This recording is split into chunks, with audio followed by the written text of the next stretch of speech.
So I want to start with a question, and when I give you this question, I really want you to keep this question in your mind and reflect on it as I go through this presentation.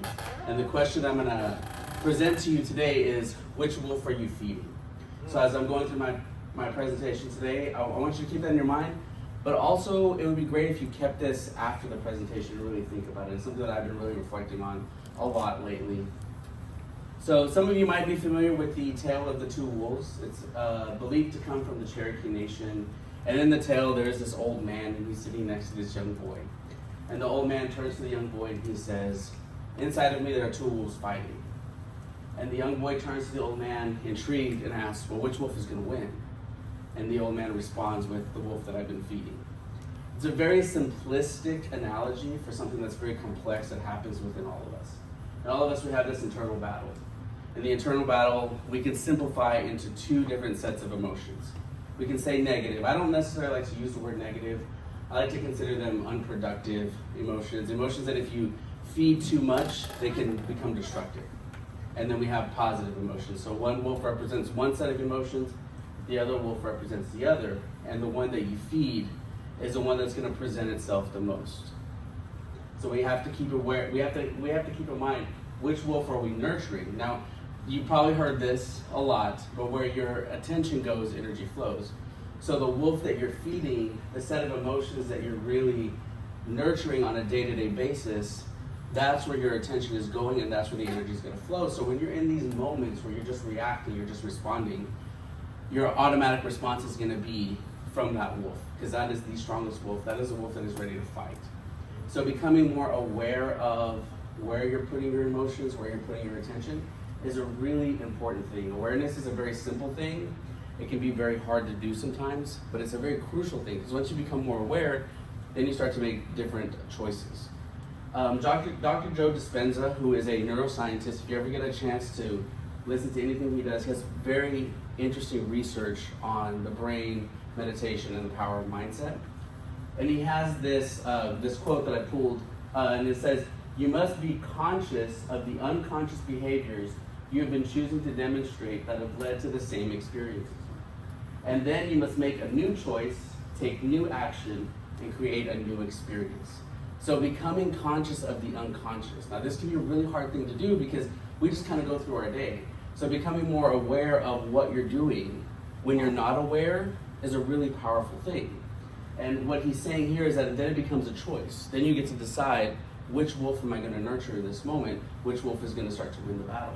Because then when you make new choices, you take new actions, you create new experiences. So you might find these moments where it's like, I keep getting into this situation. Why do I always have to deal with X, Y, and Z?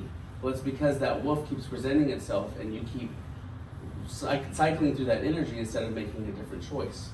Making that choice can be really hard to do because you're so used to it, it's a habit. So I'm going to present you some solutions for that. Now, I think of this as being in the game, right?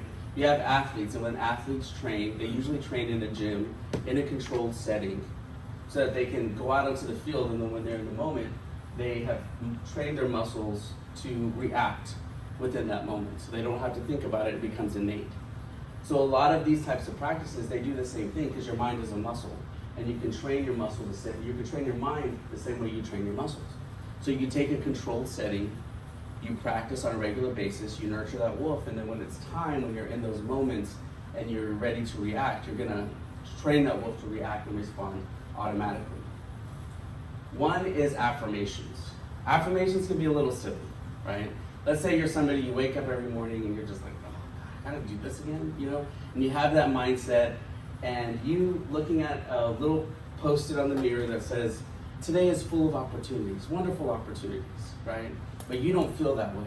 But every day you look in the mirror, you look at that little sign, and you tell yourself, today is full of wonderful opportunities. In the beginning, it's gonna feel hard because that's not a wolf that you nurture. You don't nurture that wolf, you don't feed that wolf. But the more that you feed it, the stronger that wolf is gonna become. So the more that you say these things to yourself, the more you'll start to say, well, wait, today actually was a wonderful day. There was lots of some good opportunities. It wasn't full of opportunities, but there were some good ones.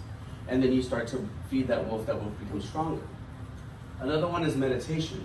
Meditation, again, is like an athlete.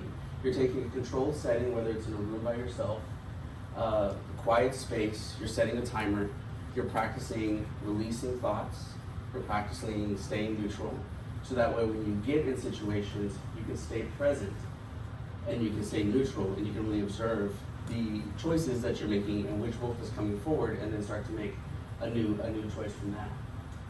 And then the last one I took from the Stoic thought of reviewing your day. Marcus Aurelius talks about asking yourself questions at the end of the day. Two of the questions that he presents is, what went well today? So again, you're feeding that wolf of, what did I do well, right? And you're nurturing that wolf. And then the other question is, what could I do better? So it's instead of being judgmental of like, oh, it was so horrible today and I just can't it's no, how can I improve? How can I get better? So you're nurturing these wolves, because when you nurture those wolves, the wolf you nurture wins every time. So the more that you feed that wolf, the more that you're going to start to see that these start to come forward, and the actions that I'm taking are less destructive and they're more productive, and they're getting you to what you want in life. So again, asking yourself on a regular basis, which wolf am I feeding, is a really powerful question. Thank you.